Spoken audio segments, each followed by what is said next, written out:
Hello friends, आज मैं आप लोगों के लिए psychology BA first year second semester में जो साइकोलॉजी में प्रैक्टिकल होते हैं उनको विस्तार पूर्वक आपके सामने लाई हूँ, ताकि आप अगर इस वीडियो को देखेंगे तो आपको पूरा प्रैक्टिकल समझ में आ जाएगा। बिना किसी सहायता के आप इसको कंप्लीट कर सकते हैं।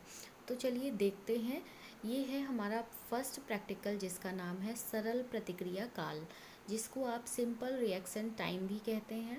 इसमें देखिए, सबसे पहली जो हेडिंग रहेगी वो रहेगी हमारी समस्या। समस्या में आप देखिए ये समस्याएं लिख सकते हैं, जैसे मानवीय प्रयोज्य के सरल प्रतिक्रिया काल का मापन करना, मानवीय प्रयोज्य के संवेदीय प्रयोज्य काल का मापन करना, मानवीय प्रयोज्य के गतिवाही प्रयोज्य काल का मापन करना, मानवीय प्रयोज्य के संवेदीय तथा गतिवाही प्रयोज्य काल का तुलनात्मक अध्ययन करना। मतलब ये जो आपकी समस्या है ये इन पॉइंट्स पे डिपेंड करती है। ठीक है, अब देखो प्रयोग का परिचय। तो प्रयोग का परिचय आप मतलब सरल प्रतिक्रिया काल क्या होता है, इसका इंट्रोडक्शन आपको पूरा यहाँ पे देना पड़ेगा कि सरल प्रतिक्रिया काल क्या है, इसकी विशेषताएं क्या हैं, ये क्या क्या चीज़ें इसके अंतर्गत आती हैं, तो इसको आपको देना पड़ेगा इसमें। उसके बाद परिकल्पना हाइपोथेसिस बनाएंगे। तो देखिए हाइपोथेसिस आपकी क्या होंगी, मानवीय, जैसे आपने यहाँ पे समस्या बनाई है उसी के अकॉर्डिंग यहाँ पे आपकी हाइपोथेसिस बनेगी। तो देखिए मानवीय प्रयोज्य के प्रत्येक प्रयास में प्रतिक्रिया काल का विभिन्न प्रकार का होता है। उद्दीपक प्रत्यक्षीकरण तथा उसके प्रतिक्रिया करने में समय लगता है। मानवीय प्रयोज्य का संवेदीय प्रतिक्रिया काल गतिवाही प्रतिक्रिया काल की अपेक्षा अधिक होता है। अब देखिए फिर हमारे वेरिएबल्स कौन कौन से हैं। अब वेरिएबल्स के बारे में बात करेंगे। स्वतंत्र परिवर्त यानी कि जो आपका इंडिपेंडेंट वेरिएबल है वो है प्रकाश उद्दीपक का प्रस्तुतिकरण, और जो डिपेंडेंट वेरिएबल है वो है आपका प्रयोज्य की कुंजी दबाकर प्रतिक्रिया तथा लिया गया समय। फिर देखो इसमें मेथड कौन से यूज़ कर रहे हैं, जिसमें सैंपल है, प्रयोज्य का नाम, आयु, लिंग तथा दशा आदि लिखें। मतलब यहाँ पे आप जो आपका प्रयोज्य होगा, सब्जेक्ट होगा, उसकी डिटेल यहाँ पे लिखेंगे। फिर उपकरण अपरेटस जो है उसका नाम है वर्नियर प्रयोज्य काल मापक यंत्र, जिसको वर्नियर क्रोनोस्कोप आप कहते हैं। फिर देखिए अब सरल प्रतिक्रिया काल का उपकरण जो है विद्युत चालित पेंडुलम, ये कैसे मतलब कार्य करेगा, ये उपकरण है क्या, इसके बारे में हम बताते हैं। तो देखिए इस उपकरण का आधार लकड़ी का होता है तथा यह लगभग वर्गाकार आकार में होता है। इसके दो भाग होते हैं, एक प्रयोज्य की ओर जिसमें लाल रंग का प्रकाश उद्दीपक के लिए तथा एक कुंजी जिसको दबाने से दोलन गति करने लगता है। दूसरी प्रयोगकर्ता की ओर रहता है जिसमें एक कुंजी होती है जिसको दबाने से लाल रंग का प्रकाश होता है, दोलन तथा दोलन की गति करने लगता है। अतः एक ही कुंजी से लाल रंग भी प्रस्तुत हो जाती है तथा दोलन भी चलने लगता है। इसमें दोनों ओर के विभाजन के लिए सीट लगी रहती है, मतलब बीच में एक सीट लगी रहती है, जिससे प्रयोज्य और प्रयोगकर्ता के बीच क्या रहता है, विभाजन रहता है, पार्टीशन रहता है। फिर देखिए क्या है, व्यवस्था एवं नियंत्रण। अब कंट्रोल कैसे करना है, देखो पहला पॉइंट है विराम घड़ी की सहायता से उपकरण के दोनों प्रयोगकर्ता का पेंडुलम 60 सेकंड से 75 स्विंग्स, मतलब 60 सेकंड से 75 स्विंग्स लेकर एक स्विंग्स के लिए 0.80 सेकंड का समय लें, तथा प्रयोज्य का पेंडुलम 60 सेकंड से 77 स्विंग्स से चक्कर लेकर एक स्विंग्स के लिए 0.78 सेकंड का समय ले। फिर प्रयोज्य को पर्दे के दूसरी ओर बिठाया गया जहां से जलता बल्ब दिखाई दे सके।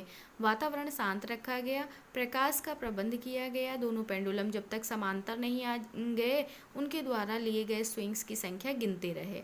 प्रकाश की तीव्रता को प्रत्येक प्रयास में समान रखा गया। प्रयोज्य को प्रत्येक प्रयास पर सावधान का संकेत दिया गया। सावधान के संकेत के बाद देखिए शब्द कहने के साथ अपनी कुंजी दबाने की क्रिया तथा दोनों के मध्य अंतर पूर्वकाल 4 पीरियड्स को समान रखा गया, जिसे मेट्रोनोम की घंटी के साथ नियंत्रित किया।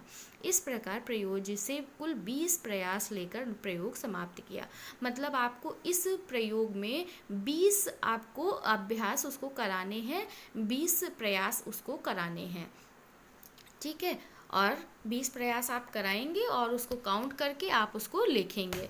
फिर देखिए, फिर है इंस्ट्रक्शन। निर्देश क्या है, निर्देश आपको देने हैं। निर्देश क्या क्या होंगे, देखिए, प्रयोज्य को आराम से पहले कुर्सी पर बिठाया तथा निम्न निर्देश दिए। देखो इसमें जो होता है, इसमें हम क्या करते हैं, साइकोलॉजी के जितने भी प्रैक्टिकल हैं उसे जो प्रयोज्य होता है, हमारा जो सब्जेक्ट होता है, हम उसे बहुत ही मतलब प्यार से पहले बिठाएंगे, उसका इंट्रोडक्शन लेंगे, फिर उसके बारे में, उसको प्रयोग के बारे में बताते हैं, देन उसको प्रयोग करने के लिए कहते हैं, है ना। तो देखिए, देखते हैं, चलिए। आराम से बैठकर एक कार्य में मेरे साथ पूर्ण सहयोग करने की कृपा करें। आपके सामने कुंजी है तथा सामने पर्दे पर बल्ब लगा है। सावधान के संकेत के कुछ ही समय बाद आप देखिए शब्द के साथ बल्ब जलता देखेंगे। जैसे ही बल्ब की रोशनी आपको दिखाई दे, आप तुरंत सामने वाली कुंजी को दबा देंगे। इस प्रकार कई प्रयास आपको करने होंगे। कुंजी दबाने की प्रक्रिया आप यथाशीघ्र कर प्रयोग को पूर्ण सफल बनाने का प्रयास करेंगे। प्रयोग समाप्त होने के बाद आपको सधन्यवाद विदा कर दिया जाएगा। अब देखो प्रयोग प्रक्रिया क्या है, कैसे प्रयोग करना है। तो प्रयोग को पूर्ण निर्देश समझाने के बाद अब हमें प्रयोग की प्रक्रिया करनी है। तो देखिए क्या है, उपकरण की उपयुक्त व्यवस्था के बाद दोनों पेंडुलम को उपकरण में स्थित प्लंजर्स में दबाकर व्यवस्थित किया। प्रयोज्य को सावधान का संकेत के बाद देखिए शब्द के साथ ही प्रयोगकर्ता ने अपनी कुंजी दबा दी, जिसके दबते ही प्रयोज्य की तरफ बल्ब जला और साथ ही पेंडुलम ने अपने स्थान के प्लंजर्स से छूटकर स्विंग्स लेना प्रारंभ कर दिया।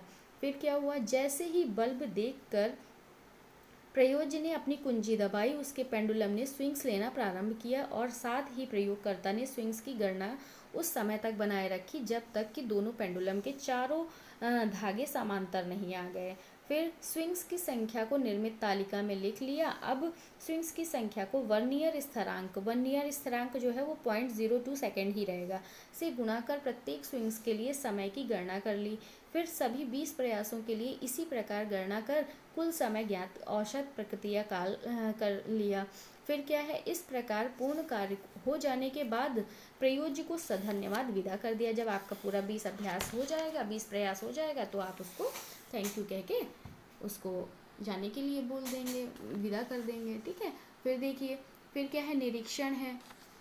अब निरीक्षण में क्या करना है, निरीक्षण जो है आपका, इसमें प्रयोज्य से प्राप्त निरीक्षण के लिए निम्न प्रकार का निर्माण करें। निम्न प्रकार तालिका का जो आप निर्माण करेंगे, तो इसमें देखिए क्या होगा, इसमें प्रयास संख्या है, स्विंग्स की संख्या है, वर्नियर स्थिरांक है और प्रतिक्रिया समय में सेकंड है। तो देखो ये आपके जितने प्रयास, आपने 20 प्रयास करने हैं, स्विंग्स की संख्या जितनी आप गणना करेंगे उसमें जितनी संख्या करेंगे उनको यहाँ पे लिखेंगे।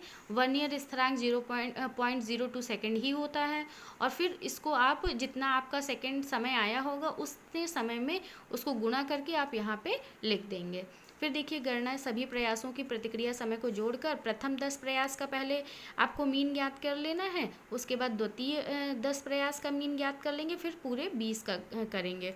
फिर सभी प्रयासों पर और 10-10 प्रयासों के अलग अलग परिणामों से आवृत्ति बहुभुज की रचना करेंगे। यही प्रतिक्रिया काल की गणना होगी, ठीक है। फिर व्याख्या एवं निष्कर्ष कैसे लिखना है, देखिए परिणामों के आधार पर प्रथम 10 प्रयासों तथा अंतिम 10 प्रयासों के परिणामों से तुलनात्मक अध्ययन प्रस्तुत कर निर्मित परिकल्पना 1 व 2 को स्वीकृत करेंगे। जो 1-2 परिकल्पना आपने बनाई है उनको स्वीकृत करेंगे, जो प्रथम और जो द्वितीय वाले 10 प्रयास हैं उनके थ्रू, है ना।